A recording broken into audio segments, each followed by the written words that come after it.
guys, welcome to the channel. As you can see by the title, I will be basically just stating things that I wish I knew before coming to this beautiful country, before coming to this beautiful province called Ontario. And let me just jump straight into it. Number one would be for me is I wish that I carried, if not all, most of my money on that plane in cash, because transfer fees are so expensive. I have literally spent, I think, on one transfer $300, and at this point I'm like, keep the money, please, keep it. Like at this point I'm annoyed because it's so much money, it's so expensive to transfer money. I just thought it would have been a good idea to keep some of my money at my home bank, but that definitely was not a good idea. In the airport, when you're traveling, you can carry, I think, more than $10,000. You just have to fill out a form and everything, but I think that just would have been the best thing to do. So I advise, even if you keep, you can, depending on which country you're from, but you can transfer it to US and always just keep it in US if you're worried about if you're worried about the rates and everything. That's just my opinion, because transfer fees is expensive. So please carry your money in cash. Carry as much as you could, please. So that's one thing that I wish I would have done. I just thought, I don't know what I thought, but it was a bad idea, trust me. Another thing, number two, would be packing less is more. Packing less is more, trust me, especially if you're from a warm country like the Bahamas, any Caribbean island. You probably have majority of summer clothes. And I have something to say, like Canada is cold as we know it, and it's freezing, and is in winter like 9 months out of the year. So a lot of the clothes, a lot of the nice summer clothes that you have, you're probably not gonna wear. You're probably not gonna ever wear. They're gonna dry on. You're not going to use it, trust me. Even when it comes to my son, a lot of his clothes, some clothes that I brought, I'm like, he's going to grow out of them, and they are just gonna be a waste, you know. So that's a lot of money, especially, listen to me guys, you need to limit your luggage. It also depends on what airline you come from, but listen, you can spend up to $1,000 on luggage. You can spend up to $1,000 on luggage, and I understand, because it was hard for me too. It's like you're packing your whole life into these suitcases, and it's like nothing is enough. Trust me, it's going to be really expensive, and things that are unnecessary, such like summer clothes and all these clothes and stuff, try your best to limit them, because then you're going to have to purchase winter clothes regardless, because like I said, again, it's majority like it's cold. It's kind of like, this is warm in Canada, and it's still cold. The wind is it's still cold.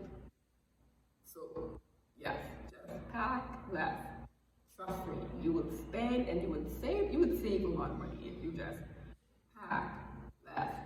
Number three, another thing that I wish I knew is that Canada is expensive, which I kind of knew, you know, but Canada is expensive. As in, I used to, even as a Bahamian, I never purchased any clothes or anything in the Bahamas. In my, like, literally, I do not purchase. Some things that I purchased home would have probably been like work clothes. But other than that, like, I do not purchase anything in the Bahamas. I spend my money in the United States. And compared to the United States, Canada and the United States are two things. Canada prices are not American prices. Let me give you all that right now. It is less than the Bahamas, however. Yes, it is less than the Bahamas. So you don't have to worry about that. It is less than the Bahamas, that's for sure.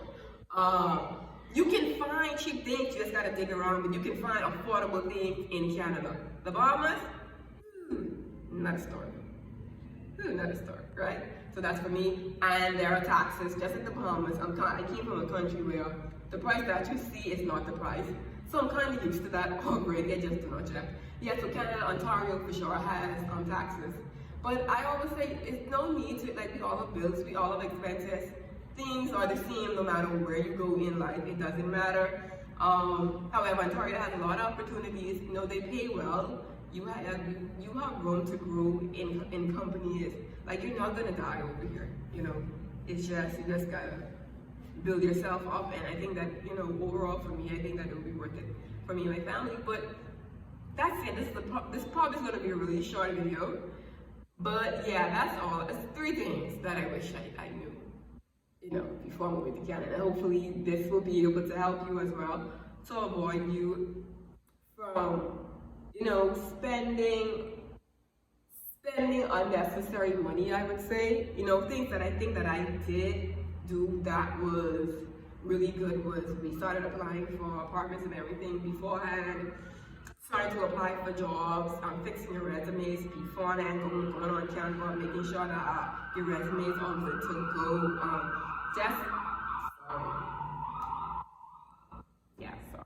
Just making sure that everything is up and running, making sure that you have all of your documents, you know, that just documents are for sure, make sure that you carry all of your documents, all your needed documents, all your academic degrees, everything that you carry, all of them.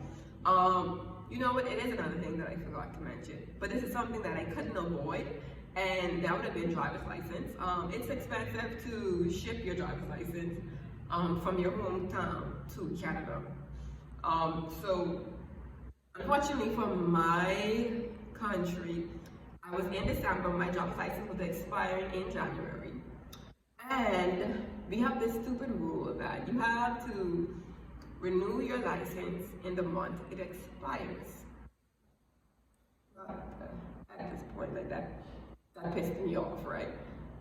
So I was not able to renew my driver's license, so I have to spend, which I already renewed it, someone helped me, but it's like I have to spend extra money to ship, like I'm just annoyed. So it's good if you can make sure that all your documents are renewed, you're good to go, because Canada driving, the driving system, it's a lot of requirement, and it's a lot of money that you have to do, a lot of tests that you have to do to start over from scratch. Why do you want to start from scratch when you can kind of limit at least some or most of the requirements and tests that is needed if you start from the beginning? So you can probably just transfer over because you had your license for a certain amount of time in your country, right? So just make sure that your driver's license is valid. That is essential because here in Canada, you need to drive. You need to drive, I'm not gonna lie. Currently, I'm taking transportation and it's a mess. Ooh, it's a mess. It's not, yeah, it is a mess. It's not, let's keep it real, like, it doesn't make your life easy. You know, so, and even if you want to start off, you gotta be dramatic. Let's say you start off train and the public transportation and everything, eventually you're going to get a car, you would want to get a car, so you want to make sure that you have your driver's license, and also it's good to have an ID, a Canada ID, because I do not have a Canada ID.